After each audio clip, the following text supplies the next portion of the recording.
গাছ কাটা নিয়ে প্রকাশ্যে এলো তৃণমূলের গোষ্ঠীদ্বন্দ্ব। তৃণমূলের অঞ্চল সভাপতির বিরুদ্ধে সরকারি গাছ কাটার অভিযোগ তুললেন তৃণমূলেরই পঞ্চায়েত সদস্যের স্বামী। অভিযোগ পাওয়া মাত্রই মুর্শিদাবাদ থানার ডাঙ্গাপাড়া গ্রাম পঞ্চায়েতের নতুন হাসানপুর এলাকায় হানা দিয়ে গাছ কাটার যন্ত্রসহ গাছের গুড়ি উদ্ধার করল বন দপ্তর।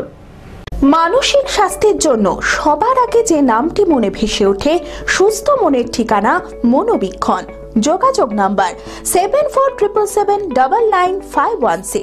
মুর্শিদাবাদ থানার ডাঙ্গাপাড়া গ্রাম পঞ্চায়েতের নতুন হাসানপুর থেকে বাটি যাওয়ার রাস্তার মাঠের দুপাশে চলছিল অবাধে সরকারি গাছ কাটা। তৃণমূলের পঞ্চায়েত সদস্যের স্বামী সাইফুল ইসলামের অভিযোগ, তৃণমূলের অঞ্চল সভাপতি মুস্তাকিম শেখের নেতৃত্বে ঝড়ে ভেঙে পড়া গাছ কাটার নাম করে রাতের অন্ধকারে মোটা গুড়ির তাজা গাছ কেটে পাচারের উদ্দেশ্যে নিয়ে যাওয়া হচ্ছিল। অভিযোগ পাওয়া মাত্র ওই এলাকায় হানা দিয়ে গাছ কাটার যন্ত্র সহ 13টি গাছের গুড়ি উদ্ধার করে বন দপ্তর। বিষয় হচ্ছে, ধরেন আমাদের রাস্তাতে যে গাছ আছে সেই গাছগুলা সরকারি মোটামুটি 2 কিলোমিটার একটা রাস্তা, তার উপরে গাছ লাগিয়েছে সরকারি গাছ। তারপর আমি সকাল 8টার দিকে জানতে পারলাম যে ওখানে রাস্তায় সরকারি গাছ কাটছে।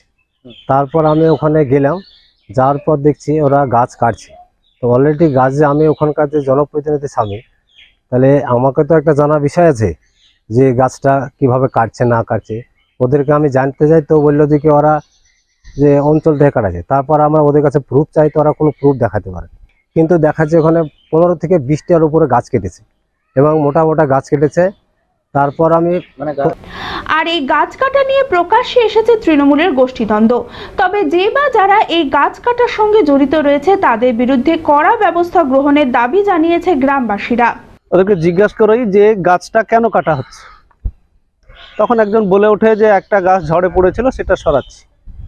তবে যে একটা গাছ যদি ঝড়ে পড়া ছিল সরাচ্ছ, তাহলে এই কাঁচা গাছগুলো কাটলে কেন?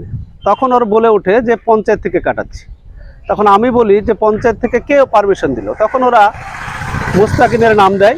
তারা হচ্ছে ওই নতুন হাসানপুরের হুলাসপুরের কিছু ছেলেপেলে।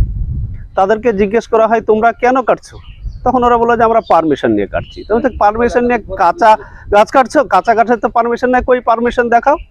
এই নিয়ে একটা বাকবিতণ্ডা শুরু হয়।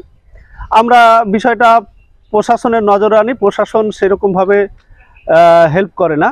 কিন্তু ফরেস্ট ডিপার্টমেন্ট আছে, ফরেস্ট ডিপার্টমেন্টে এসে দিয়ে ওনাদের কাছে ওনারা যে ওদের গাছ কাটারি সেটা তুলে নিয়ে যায় এবং পরবর্তীতে প্রশাসন এসে বাকি কাঠগুলো তুলে নিয়ে গেছে এবং এই পূর্ণ তদন্ত হয়ে শাস্তির দাবি করছে। যদিও গাছ কাটার অভিযোগ অস্বীকার করেছেন তৃণমূলের অঞ্চল সভাপতি মুস্তাকিম শেখ। ঝড়ে ভেঙে পড়া গাছ গ্রামবাসীরা কেটেছে, তার বিরুদ্ধে মিথ্যা অভিযোগ তোলা হচ্ছে। না বলি, আমরা পারমিশনই দিইনি, এই কাঠ কাটার আমরা পারমিশনই দিইনি বলি। এরা উদ্দেশ্যমণ্ডিত ভাবে এরা করছে আমাকে এর সঙ্গে কালিমালিপ্ত করার জন্য। এর সঙ্গে আমরাই বা আমাদের দলের লোক কোনোভাবেই জড়িত নয়, কারণ আমরা পঞ্চায়েত থেকে জানি। ওদের প্রথমে বলেছিলাম যে এমসিসি না উঠলে, জেনারেল মিটিংয়ে পাস না হলে আমরা এই গাছ কাটার পারমিশনের জন্য আমরা কোথাও অ্যাপ্লিকেশন করতে পারবো না, আমরা পারমিশন করে দিতে পারবো না। কানের মেশিনের বিশ্বস্ত প্রতিষ্ঠান Auditone speech and hearing clinic. কানে শুনতে না পাওয়া বা শুনতে সমস্যা, তোতলা বা অস্পষ্ট কথা, জন্ম থেকে কথা বলতে না পারা, অল্প বুদ্ধি, কথা ও কানের যে কোনো সমস্যার সঠিক সমাধান অডিটোন। অভিজ্ঞ চিকিৎসকদের পরিষেবার সাথে পাবেন কানে শোনার পরীক্ষা ও যন্ত্র, কান ও গলার ছবি, speech therapy, OAE, BERA, ASSR, ENG, VNG, ইকজি, ভেস্টিবুলার, সাইকোলজিক্যাল পরীক্ষা ও কাউন্সিলিং। বিশদে জানতে যোগাযোগ করুন।